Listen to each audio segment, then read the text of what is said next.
Suratul Maryamda bir oyat karima bor.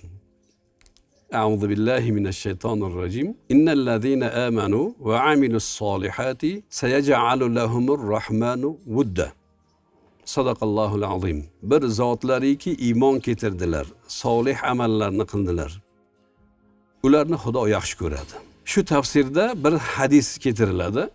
Payg'ambar alayhisolatu vassalomdan Alloh jalla va ala bir bandani yaxshi ko'rsa, Hazrati Jabroil alayhissalomni chaqirar ekanda, "Ey Jabroil, men fulon ibn fulonni yaxshi ko'rdim. Siz ham yaxshi ko'ring" derkan.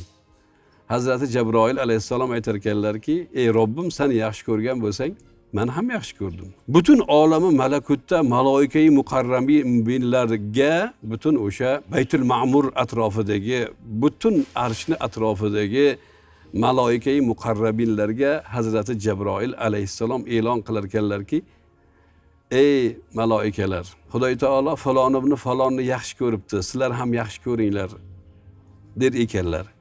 Hammalari yaxshi ko'rishar ekan. Ana o'shanda odamni Alloh yaxshi ko'rgandan keyin hamma yaxshi ko'radi. Bizning maqsadimiz Robbil olaminning muhabbatini qozonish. Xudo bizni yaxshi ko'rsin. Alloh bizni yaxshi ko'rgandan keyin hammaga bizni Xudo yaxshi ko'rsatib qo'yadi. Hammani bizdan qo'rqitib qo'yadi. Kerak bo'lsa haybatlanadigan qilib qo'yadi.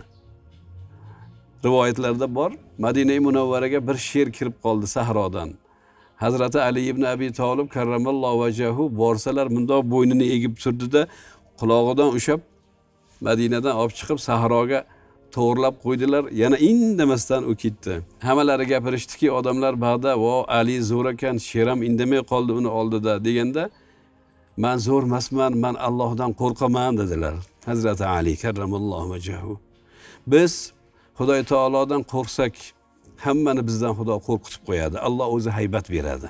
Alloh bizni yaxshi ko'rsa, Alloh jalla va aloning muhabbatini qozonsak, Xudo hammaga bizni yaxshi ko'rsatib qo'yadi. Bu haqiqatlar shayximiz rahmatulloh alayni o'sha hayotlarida biz ko'rganmiz bu narsalarni hammasini. Xudoning muhabbatini qozonaylik. Alloh jalla va alo bizni yaxshi ko'rsin. Hammaga Xudo taolo bizni yaxshi ko'rsatib qo'yadi.